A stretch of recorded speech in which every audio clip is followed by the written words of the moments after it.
A Missouri college student charged with murdering her fiance. 22-year-old Meghan Werner says he killed himself, but police believe she did it and staged the scene to look like suicide. ABC's Mara Schiavocampo here with the story. Good morning, Mara.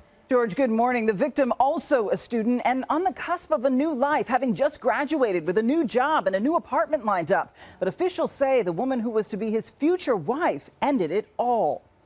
This morning, a college student charged with murder after police say she tried to make her fiance's death look like a suicide. It's a tragic situation, just the whole thing. Authorities say early this month they found 22-year-old Meghan Werner staggering down a Missouri street at 5:45 a.m. When stopped, officers say she told them her fiancé had committed suicide. According to police documents, officers arriving at the couple's home found the body of 22-year-old Kurt Marzoff on the floor inside a bedroom with an assault-style rifle nearby. The engineering student dead just 1 week before his graduation ceremony. Which is a shame. He already had himself a full-time job as an engineer in Kansas City. But the report also notes a spent rifle shell casing was found on the floor of the living room, adding that there were signs of a physical altercation in the apartment and blood on Werner's pants that they believe belonged to the victim, leading them to arrest her. Neither of them have ever been in any trouble. This is tragic for both families. Marzoff and Werner, both students at Missouri University of Science and Technology,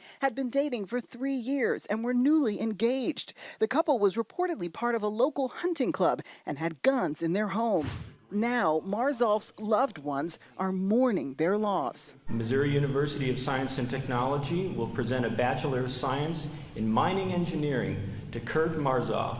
His brother walking in his place at graduation. We confer this degree and offer with our sincere sympathy.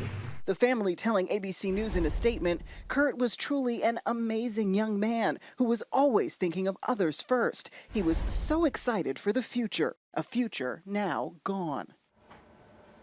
Werner has pleaded not guilty. She's out of jail right now, $1 million bail. We did reach out to her for comment, but did not get a response. But there is a preliminary hearing set for the end of January, so certainly we'll learn a little bit more about the circumstances here. Okay, let's talk about this more, Mara. Thank you very much. With our FBI Special Agent, Brad Garrett, former FBI Special Agent, now our ABC News consultant. So we know about the police looking at these signs of a struggle inside the house. What other kinds of clues will they be looking for to tell the difference between murder and suicide?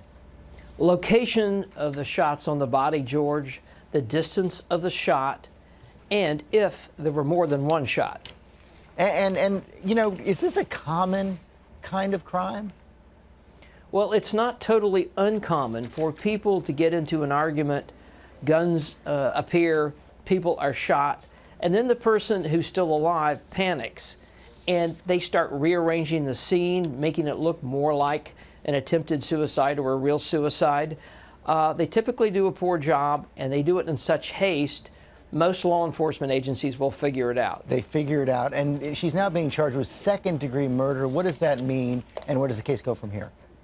Well, second-degree murder typically means that it probably wasn't premeditated, heat of passion type shooting, and that, you know, is there wiggle room for her to plea down to manslaughter? We'll have to see.